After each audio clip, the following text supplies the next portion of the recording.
आज ही Doubtnut app download करें। Doubtnut पर होगा अब आपके सभी मैथ्स, केमिस्ट्री, फिजिक्स और बायोलॉजी डाउट्स का सफाया। बस अपने क्वेश्चन की फोटो खींचो, उसे क्रॉप करो और तुरंत वीडियो सोल्यूशन पाओ। Download now. आज का हमारा क्वेश्चन है correct sequence of CO bond order in given compound is. तो हमारे पास पहला कंपाउंड कौन सा है? FeCO5, फिर है CO कार्बोनिल और फिर है BH3CO, फिर है MnCO5 नेगेटिव। तो अगर हम देखें तो हमारे पास जो स्ट्रेचिंग हमें बताना है correct bond order stretching frequency पे डिपेंड करती है। Bond order is directly proportional to stretching frequency. Bond order is directly proportional to stretching frequency और ये डिपेंड कर इनवर्सली प्रोपोर्शनल होती है एक्सटेंट ऑफ बैक बॉन्डिंग के। जितनी कम बैक बॉन्डिंग होगी उतनी ज्यादा हमारे पास स्ट्रेचिंग फ्रीक्वेंसी होगी। तो अगर हम इसको देखें हमारे पास जितनी कम बैक बॉन्डिंग होगी, तो अगर हम देखें सबसे पहले हमारे पास FeCO5 ये एक न्यूट्रल कंपाउंड है। क्यों? क्योंकि अगर हम इसमें Fe की ऑक्सीडेशन स्टेट निकाले तो कितनी आएगी? Fe को X मान लो प्लस कार्बोनिल पे कितना चार्ज हो? 0 इज इक्वल टू कोई पूरे उस पे कंपाउंड पे भी चार्ज नहीं 0, तो X जो है हमारा वो 0 में है। तो इसके ऊपर जो हमारे पास स्ट्रेचिंग फ्रीक्वेंसी आएगी इसमें बैक बॉन्डिंग ज्यादा होगी। क्यों? क्योंकि देखिए अगर हम Fe को ये देखें, ये हो गया हमारे पास कार्बोनिल, ये इसको ऐसे डोनेट करेगा।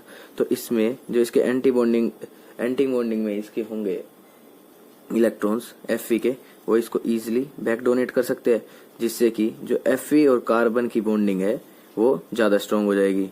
तो स्ट्रॉन्ग बैक बॉन्डिंग ओके। क्योंकि वो जो Fe है वो अपने एंटी बॉन्डिंग ऑर्बिटल से वो कार्बन को डोनेट कर देगा, ठीक है। और जो इसकी स्ट्रेचिंग फ्रीक्वेंसी है कार्बन और ऑक्सीजन की वो डिक्रीज हो जाएगी, तो बॉन्ड ऑर्डर भी डिक्रीज हो जाएगा, ठीक है। फिर अगर हम चले कार्बोनिल पे, ये तो हमारे पास पी हो गया। फिर हम Q की बात करें, जो कि हमारे पास कार्बोनिल है। अगर कार्बोनिल की देखें तो हमें पता है कार्बोनिल का बॉन्ड ऑर्डर तो 3 होता है।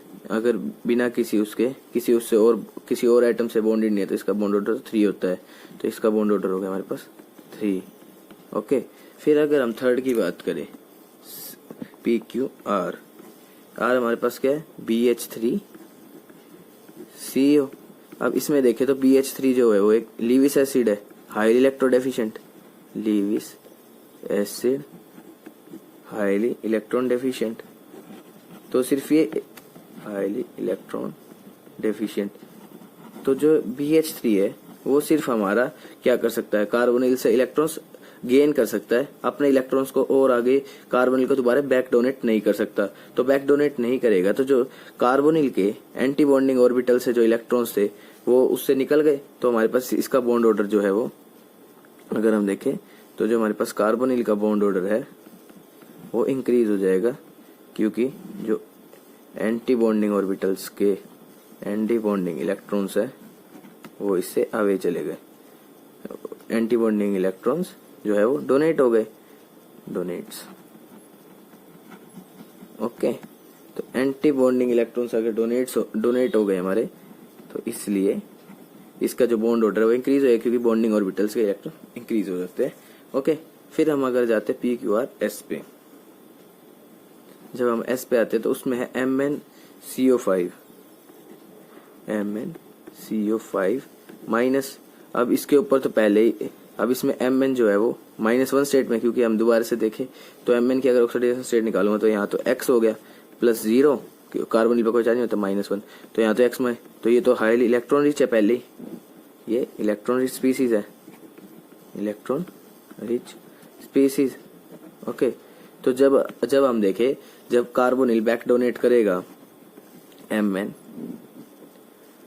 जब इसको कार्बोनिल अपने डोनेट करेगा तो इसके पास पहले ही इलेक्ट्रॉन रिच है, तो ये वापस बैक बॉन्डिंग बहुत हायर एक्सटेंट से करेगा।